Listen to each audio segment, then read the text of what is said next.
이 시간에는 소리의 이제 이런 문제들에 대해서 다시금 해결점과 그런 부분에 대해서 이야기를 좀 나누고자 합니다. 먼저 이런 피드백, 또 잔향, 울림, 노이즈는 이제 특히 우리 예배 때 어떠한 영향을 주냐면요. 예배나 어떤 공연에 굉장히 흐름을 단절시켜 버립니다. 또 집중도를 떨어뜨리는 효과가 되죠. 그래서 예배로 다시 집중하는데 또 많은 시간이 걸리게끔 또 하고요. 또 하나는 청각적인 무리를 줍니다. 그래서 귀를 다치는 경우가 있고요. 또 이제 전기적인 이제 시스템에서는 이제 우리가 가지고 있는 전기 기계나 이런 음향들에 무리를 줘서 파손시키는, 또 시스템을 파손시키는 그런 문제까지 일으킬 수가 있습니다. 특히 피드백의 문제들은 그래서 충분히 우리가 어떻게 이제 사용할 것인지, 또 어떻게 그 방안을 대처할 것인지에 대한 고민을 한번 해봐야 되지 않을까 싶어요. 이 시간에 피드백을 먼저 이제 피하는 방법으로는 먼저 아까도 이야기했지만은 스피커와 마이크의 위치와 각도를 조정하면은 쉽게 이야기하면 마이크, 믹서, 앰프, 스피커가 다시 마이크로 돌아오는 이런 어떤 루프가 형성됨으로 인해서 이 피드백이 뜬다면 이 스피커하고 마이크의 위치를 이제 바꿔본다면은 더 좋겠죠. 그렇게 했을 때 하울링이 뜨지 않겠죠. 그래서 첫 번째로 해보고 싶다면은 먼저 마이크의 위치를 바꿔봐라. 그런 다음에 다시 스피커의 위치를 바꿔봐라. 이런 걸 좀 권하고 싶고요. 또 그 위치에 따른 또 각도까지도 한 번 더 고려해봐야 되지 않을까 싶습니다. 또한 스피커를 더 평탄한 스피커가 가지고 있는 스피커의 특성이 주파수가 평탄한 스피커를 써주면 하울링이 뜨지 않겠죠. 스피커 주파수 특성이 평탄하다면 특정적으로 이렇게 드러나는 소리가, 그러니까 특정 주파수가 더 커지는 그런 소리가 아무래도 없기 때문에 하울링에 더 민감하게 대처할 수 있겠죠. 또 어떤 마이크 부분에 있어서는 이제 콘덴서 마이크면 단일 지향성 마이크, 그러니까 다이나믹 마이크를 써보고요. 그 다음에 이제 지향성을 더 바꿔서 단일 지향성으로도 써보는 이런 방법도 있겠고요. 또 하나는 이제 최대한 마이크를 근접 사용한다는 거죠. 이제 잔향이라는 부분에 있어서는 이제 우리가 어떤 이제 물리적인, 그러니까 공간에 대한 어떤 문제이기 때문에요. 이 부분도 스피커의 위치를 바꿔보거나 스피커의 각도, 또 한 번은 이제 부적절한 이 곳에, 반사음이 심한 곳에 흡음 처리를 해준다든가, 또 반사 구조를 바꿔본다면 이러한 잔향들을 또 보정할 수 있는, 또 그래서 또 좋은 잔향을 만들어낼 수가 있고요. 울림은 이제 이 본당의 송도석 사이에 통로에 카페트를 깔아준다든가, 후면 쪽에 반사 재질의 흡음 재질을 대어준다든가, 또 공간의 각 모서리 쪽에 흡음을 좀 처리를 해준다든가, 이런 문제들로 충분히 해결할 수가 있습니다.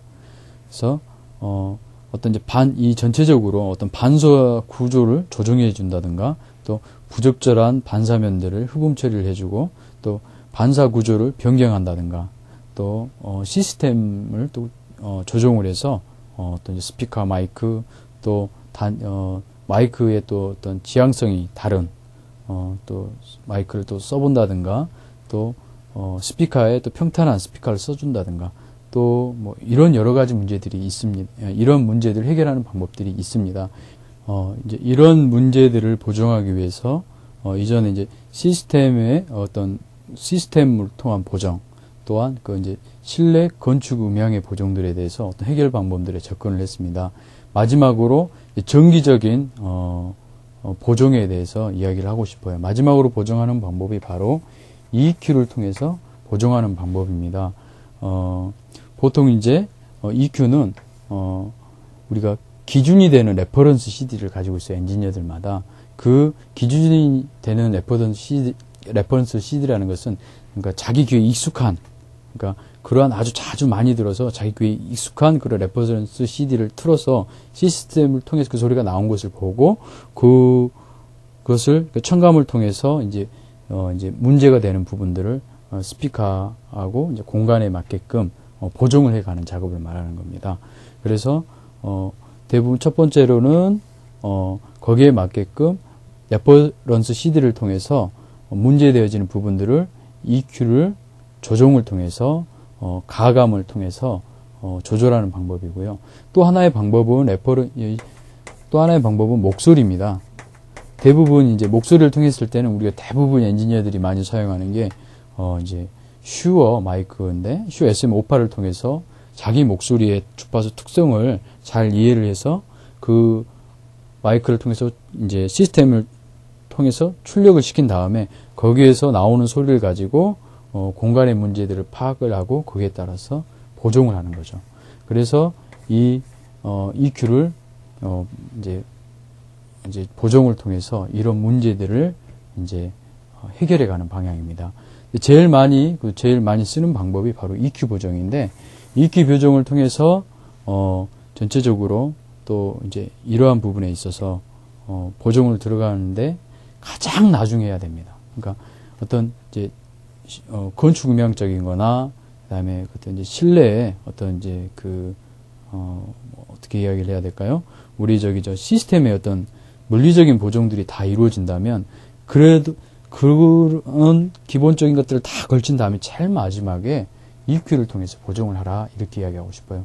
제가 앞전 강의에도 말씀드렸듯이 EQ는 가장 교회에서 오용되고 있거든요. 그래서 실제로는 어떤 이 교회에 갈 때마다 보면은 정말 EQ들이 참 우리가 상상 이상으로 사용하고 있는 공간이 너무 많아요. 잘못 사용하는 공간들이. 그래서 꼭 중요한 것은 EQ는 믹서 다음에 스피커를 통해서 출력되는 그 앞단에 있는 이퀄라이저는 꼭 공간을 보정한 거기 때문에 함부로 만져서 되지 않고 충분한 어떤 잘 훈련되어진 어떤 엔지니어들이나 이런 사람들을 통해서 만져야 되고요. 보정되어지면 되도록이면 그 부분만큼은 만지지 않고 사용하는 게 가장 좋습니다. 음향기기 연결과 신호 전달 측면에 있어서 가장 중요한 점은 가장 노이즈가 적은 소리를 가장 일그러짐 없이 최종적으로 마지막까지 어떻게 전달하느냐. 그러기 위해서는 시스템의 이해, 또 공간의 이해들이 충분해야 합니다. 제가 강의에서 이야기하고 싶은 부분은 전반적으로 그런 부분을 어떻게 이해를 하고 어떻게 접근해 가느냐. 그런 부분에 좀 포커스를 맞춰서 이야기를 했고요. 더 중요한 것은 이게 예배라는 거죠. 교회에서는 대부분이 이게 예배 형식에 맞춰서 시스템이 운영이 되어집니다. 근데 오늘날 예배들은 대개 찬양 시스템들이 포함이 돼가지고 이제 예배가 만들어지고 형식이 갖춰지기 때문에 대부분들이 목사님 말씀보다는 찬양 시스템을 사용하는 그 시간에 맞춰져 있어요. 그래서 엔지니어도 거기에 맞춰져 있고요. 그렇지만 더 우리가 그 예배 본질로 들어가 본다면 음향 엔지니어로서는 오히려 스피치에 더 중심을 두고 더 신경을 써야 되지 않을까. 우리가 한 번 더 고민해 봐야 되지 않을까 생각해 봅니다. 이 시간까지 함께 해주셔서 참 감사하고요. 다음 강의에 뵙겠습니다.